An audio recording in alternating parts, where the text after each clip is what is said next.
পুজোর মুখে ব্যাংক ডাকাতির ছক বানচাল। ব্যাংকেই একেবারে হাতে নাতে পাকড়াও দুই দুষ্কৃতী। মালদার হরিশ্চন্দ্রপুরের ব্যাংকের ঘটনা। কথা বলবো সেবক আমাদের প্রতিনিধির সঙ্গে। সেবক, এই 5 ডাকাতেরা গ্রাহক সেজে ব্যাংকে ঢুকেছিল, তারপর ধরা পড়লো কিভাবে পুলিশের হাতে?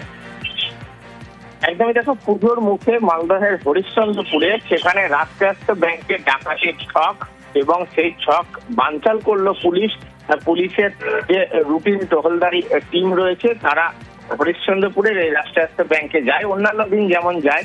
এই সময় তারা সন্দেহজনক ভাবে ব্যাংকের ভেতরে 2 জনকে, যারা দেখে মনে হয় যে বাইরের কোন মানুষ, তারা ব্যাগ নিয়ে সন্দেহজনক ভাবে ঘোরাফেরা করছে এবং তারা যেভাবে চোখ ঘুরিয়ে বিভিন্ন অংশ দেখছে বা তাদের চলন বলন, শরীরের ভাষায়, এসব দেখে সন্দেহ হয় পুলিশের।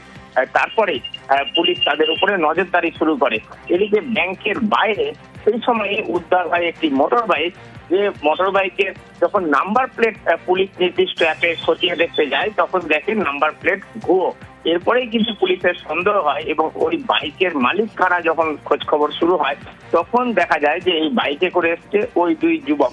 তারপরে তাদেরকে গ্রেফতার করা হয় এবং পুলিশ যেটা জানতে পারে এরা কিন্তু ডাকাতির ছক ছিল, এমনটাই বিষয় প্রকাশ্যে এসেছে। তারপরে 5 জন ছিল, তাদের মধ্যে 2 জন ধরা পড়েছে, এখনো 3 জনকে খুঁজছে পুলিশ। আর এই যে 2 জন ধরা পড়লো, এদের সম্পর্কে কি জানা যাচ্ছে? এই পুরো গ্যাংটা নিয়ে কি বলছে পুলিশ? দেখো, পুরো গ্যাং এখনো পর্যন্ত ধরা হয়নি। এখনো পর্যন্ত 2 জনকে গ্রেপ্তার করা সম্ভব হয়েছে। বিরু কুমার যাদব 28 বছরের যুবক আর সতীশ যাদব 40 বছর। এদের দুজনেই বিহারের কাটিহার জেলার বাসিন্দা এবং শুধু পশ্চিমবঙ্গ বা বিহার নয়, একাধিক রাজ্যে বিভিন্ন অপরাধমূলক কাজকর্মে এদের যুক্ত থাকার অভিযোগ রয়েছে, এমনটাই কিন্তু প্রাথমিকভাবে পুলিশ জানতে পেরেছে। আর এদের জেরা করে আরো 3 জনের নাম পুলিশ পেয়েছে যারা এই দুষ্কৃতী দলের সঙ্গে যুক্ত ছিল। তারা জেরায় স্বীকার করেছে তারা ব্যাংকে রেকি করছিল এবং তাদের উদ্দেশ্য ছিল ব্যাংকে কোন রকম ডাকাতি করা। আর এরপরেই পুলিশ বাকিদের দ্রুত গ্রেফতারের জন্য পদক্ষেপ নিচ্ছে। এর পাশাপাশি পুলিশ যে তাদের কাছে তল্লাশি চালায়, সেই সময় যেমন মোটর বাইক ভুয়ো নাম্বার প্লেট পাওয়া গিয়েছে, একই সঙ্গে যে আধার কার্ড বা নথিপত্র তাদের কাছে ছিল সেসবগুলো কিন্তু জাল পুলিশ জানতে পেরেছে। এইসব জাল নথিপত্র দিয়ে তারা আসলেই কোথাও আত্মগোপন করে থাকতো, এমনটাও কিন্তু পুলিশি তদন্তে উঠে আসছে। বিষয়টি অত্যন্ত গুরুত্ব দিয়ে দেখছে পুলিশ, যেহেতু আন্তঃরাজ্য যোগ পাওয়া গিয়েছে এবং দুষ্কৃতীদের ব্যাংক ডাকাতির ছক ছিল, ফলে যত দ্রুত সম্ভব বাকি 3 জনকে গ্রেফতারের জন্য পুলিশ চেষ্টা চালাচ্ছে। মিমি, সঙ্গে থাকো সেবক, একটা বক্তব্য শোনাই আপনাদের।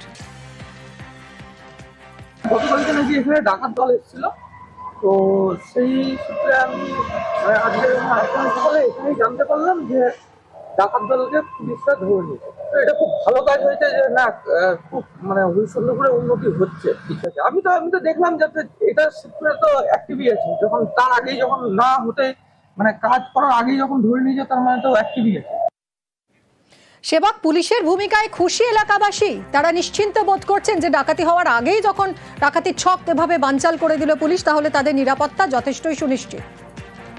একদমই দেখো, স্থানীয় বাসিন্দারা খুশি। কারণ কি, তারা যেটা বলছেন যে এই রাষ্ট্রায়ত্ত ব্যাংক হরিশ্চন্দ্রপুরের একটি বড় শাখা, প্রচুর লেনদেন হয় এখানে, প্রচুর গ্রাহকের অ্যাকাউন্ট রয়েছে, অনেকে ব্যবসায়িক লেনদেন করেন এই শাখার মাধ্যমে।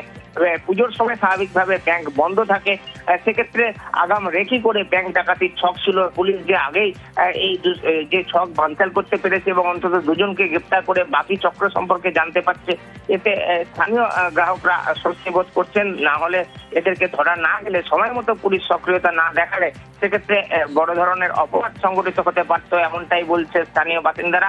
তারা খুশি। অনেক সময় পুলিশের ভূমিকা, পুলিশের তৎপরতা, সক্রিয়তা নিয়ে প্রশ্ন ওঠে, কিন্তু এক্ষেত্রে হরিশ্চন্দ্রপুরের মানুষজন কিন্তু খুশি, কারণ পুলিশ সময় মতো পদক্ষেপ নিয়েছে এবং পুলিশের নজরদারির জন্যই কিন্তু এই গ্যাংকে ধরা সম্ভব হয়েছে। মিমি, ধন্যবাদ সেবক।